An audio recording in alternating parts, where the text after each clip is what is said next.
Hello everyone, आपका स्वागत है हमारे इस चैनल पर। आज मैं आपको एचबीएससी बोर्ड्स के अकाउंट्स के शॉर्ट क्वेश्चन, वो जो वेरी इंपॉर्टेंट है, वो कराऊंगी। ये क्वेश्चन आपके एग्जाम में 2 या 3 मार्क्स के अंदर आ सकते हैं।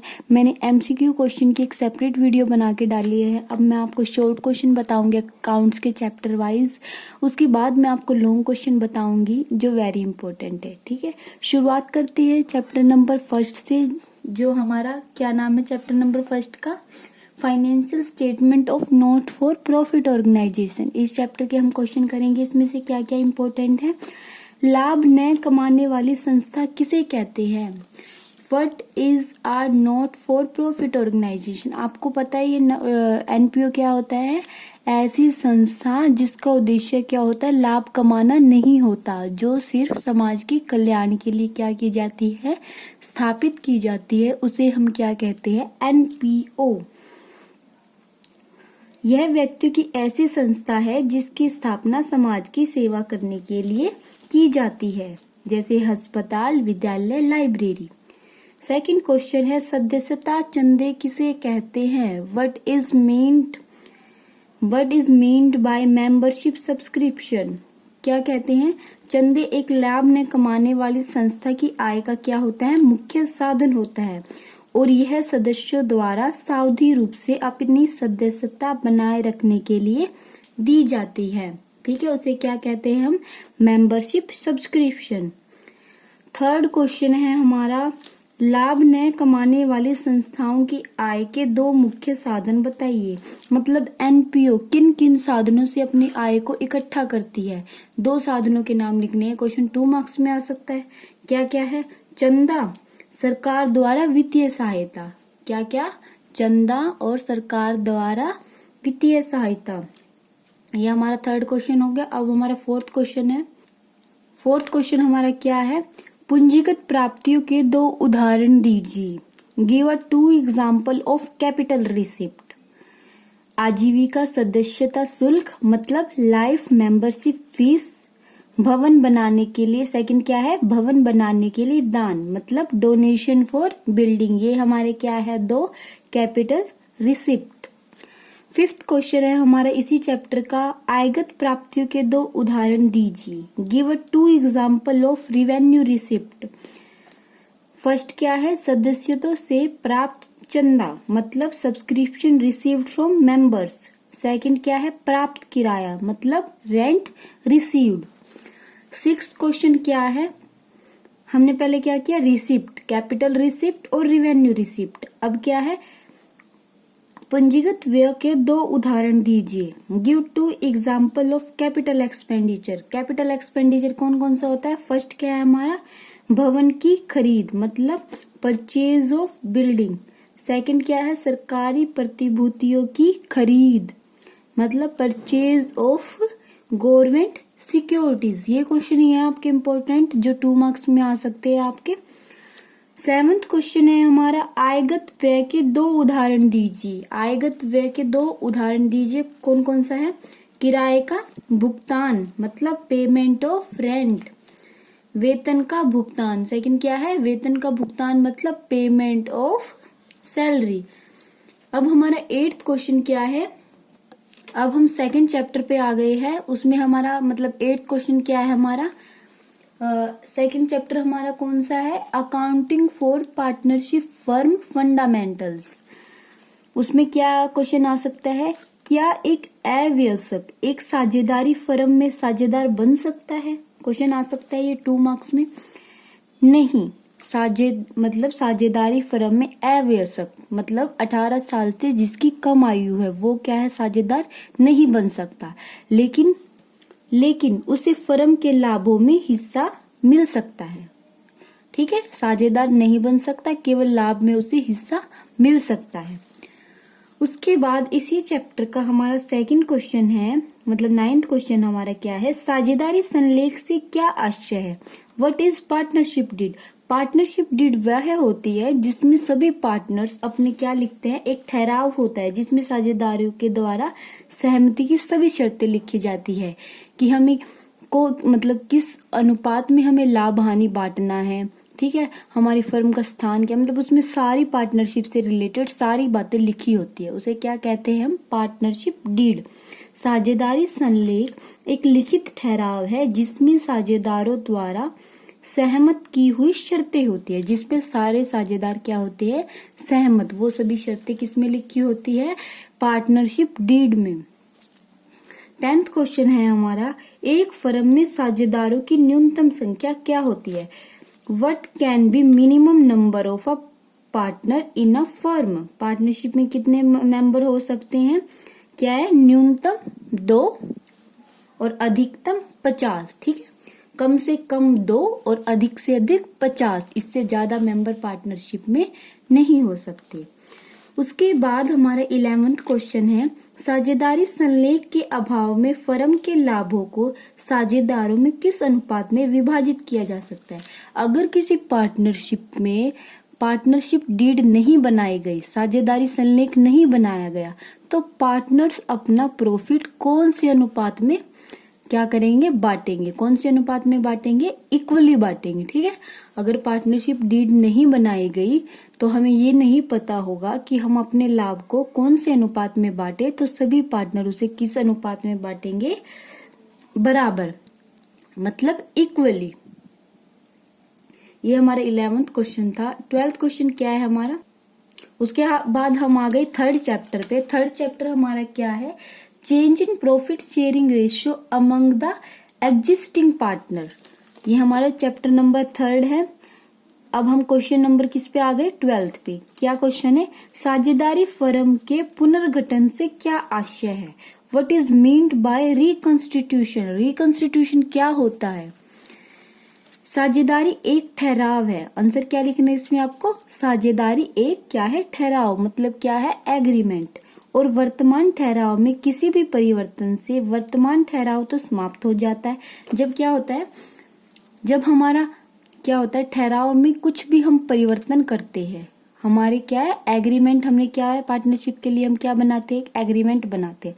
अगर उस एग्रीमेंट में हम कुछ भी चेंज करते हैं तो हमारा नया एग्रीमेंट बनता है, तो उस नए एग्रीमेंट को हम क्या कहते हैं, रिकंस्टिट्यूशन। ठीक है।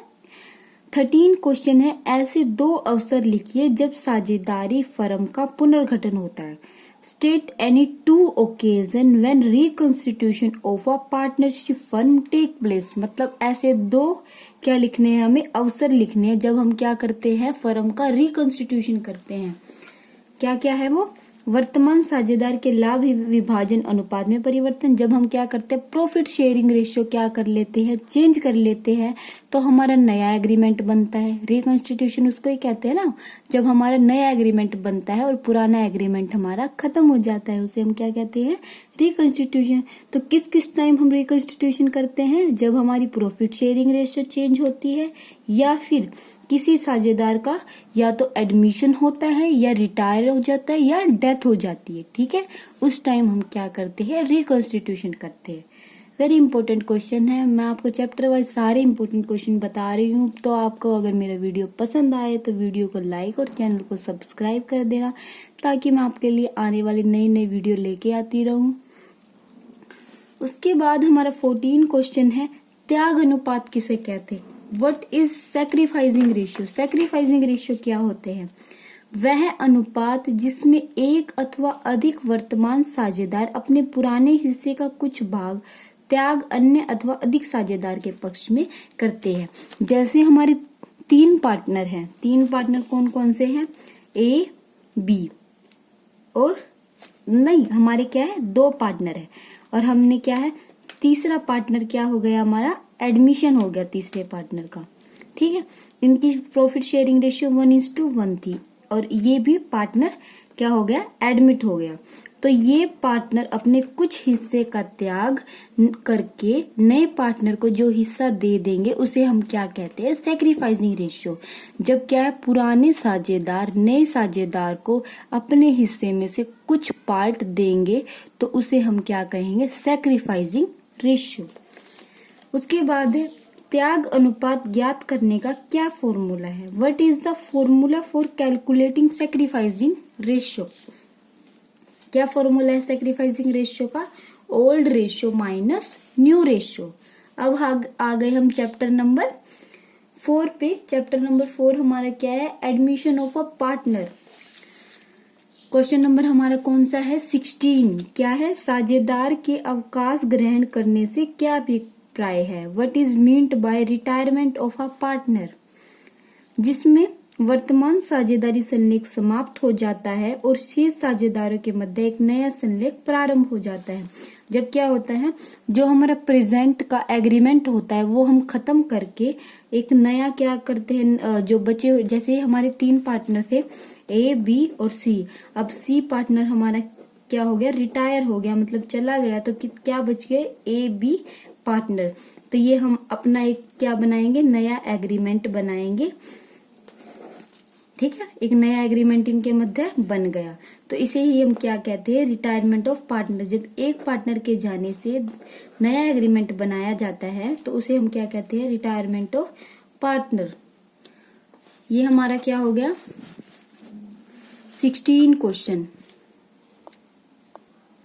17 क्वेश्चन क्या है? साझेदार के अवकाश ग्रहण के समय लाभ प्राप्ति अनुपात से क्या अर्थ है? मतलब what is meant by gaining ratio.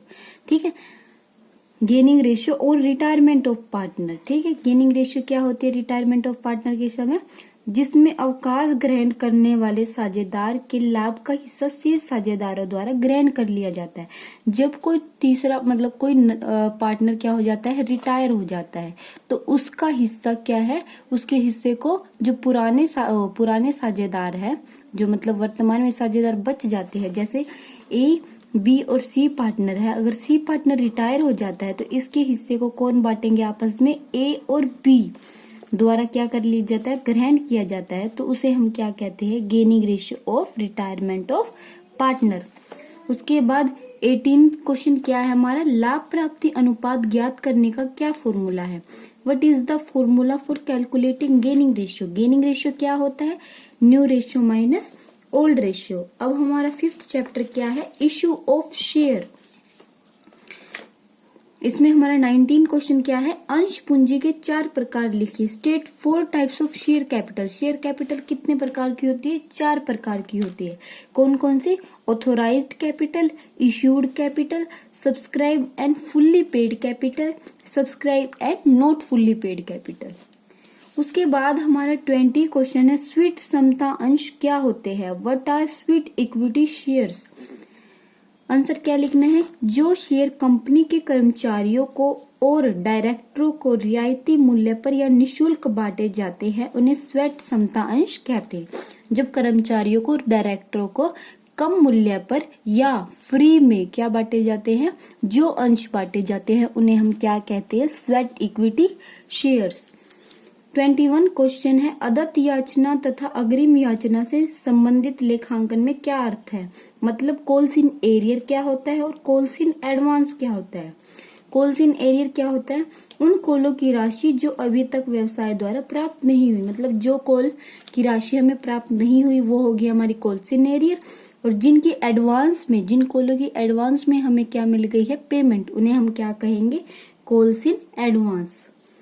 उसके बाद हम कौन से क्वेश्चन पे आ गए? क्वेश्चन नंबर 26 वाहक ऋणपत्र क्या होते हैं?